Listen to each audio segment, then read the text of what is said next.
Ready to reclaim your rights and get the justice you deserve? Learn how to file a small claims case in Kansas and become an advocate for yourself. Welcome to this explainer.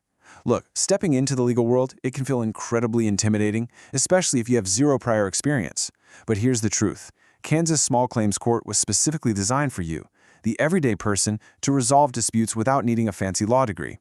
Today, we're going to translate all those dense legal rules into a crystal clear, step-by-step roadmap. So let's dive right in. Here is how our explainer is going to unfold today. 1. Small Claims Court Basics. 2. Preparing your evidence. 3. Filing your claim. 4. Serving the defendant. 5. The court hearing. And 6. After the judgment. Let's start with Section 1, Small Claims Court Basics. Understanding the foundation of this system is absolutely crucial if you want to use it effectively. Basically, it was established to give you a simple, informal way to settle financial disputes quickly and cheaply, totally stripping away the crazy high costs of traditional litigation. And here is a real game changer. On July 1, 2024, the Kansas legislature enacted a massive statutory update that expanded the maximum claim value to $10,000. That's huge.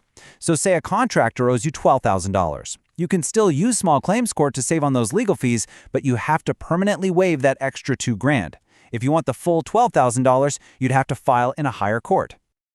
So the crucial point here is understanding your limits. And that brings us to another really strict statutory rule, the number 20. To stop large corporations and collection agencies from totally clogging up the docket, Kansas law says no individual or business entity can file more than 20 small claims cases in a single district court during any calendar year. If you go over that limit, the judge is actually mandated to dismiss your action with prejudice. Plus, it's considered an unconscionable act under the Kansas Consumer Protection Act, which could literally open you up to a counter lawsuit. So definitely count your claims carefully. And this brilliantly illustrates the absolute most unique feature of small claims court. Lawyers are strictly prohibited. The entire system is built on self-representation. You can't hire an attorney to represent you prior to the judgment, and neither can the person you're suing. It's designed to be a totally even playing field. The only exception? Well, if the person you're suing happens to be a licensed attorney themselves, then you're allowed to hire one to make sure things are fair. Otherwise, it is just you, your evidence, and the judge. Moving right along to Section 2, Preparing your evidence. Listen, success in the courtroom doesn't just magically happen on the day of the trial. It relies entirely on the groundwork you do before you ever file a single form. So before you rush down to the courthouse, make sure you follow this highly recommended pre-filing sequence. Step 1. Send a formal demand letter via certified mail 30 days prior. This proves to the judge that you actually tried to resolve the issue in good faith. Step 2 is gathering all your evidence. And Step 3? This one is crucial. Make 3 copies of absolutely everything. 1 for the judge, 1 for the defendant, and 1 for yourself. So what exactly should you be copying? Well, here's a concrete checklist of essential evidence. Definitely bring any written contracts. And by the way, written contracts in Kansas have a 5-year statute of limitations, while oral contracts only have 3. Bring your invoices, repair estimates, and receipts. If there's property damage, make sure you bring clear printed photographs. And whatever you do, don't forget written communications. Print out those text messages and emails where the defendant actually admitted they owed you the money. All right, on to Section 3, Filing your claim. This is the official initiation of your lawsuit, where we take all that intimidating legal paperwork and break it down into simple, actionable tasks. You'll want to start by reviewing the Kansas Judicial Council Plaintiff Instructions. You can grab these forms in person from the district court clerk in your county, or you can just download fillable PDFs straight from the Kansas Judicial Council website. Review these instructions thoroughly just to confirm you meet the basic requirements and really understand the rules of the court. Next up, you'll carefully complete the civil cover sheet and the petition. If you're filling this out by hand, make sure you print legibly in blue or black ink. On the civil cover sheet, you're going to check the box for small claims, check no for jury demand, and indicate exactly how you want the paper served. On the petition, you've got to write a concise, chronological description of the event that caused your claim. And here's a major pro tip. Make sure you use the exact legal name of the defendant or business.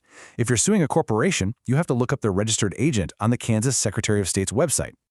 But stop right there. Do not sign your petition while sitting at your kitchen table. Seriously, this is a super common pitfall.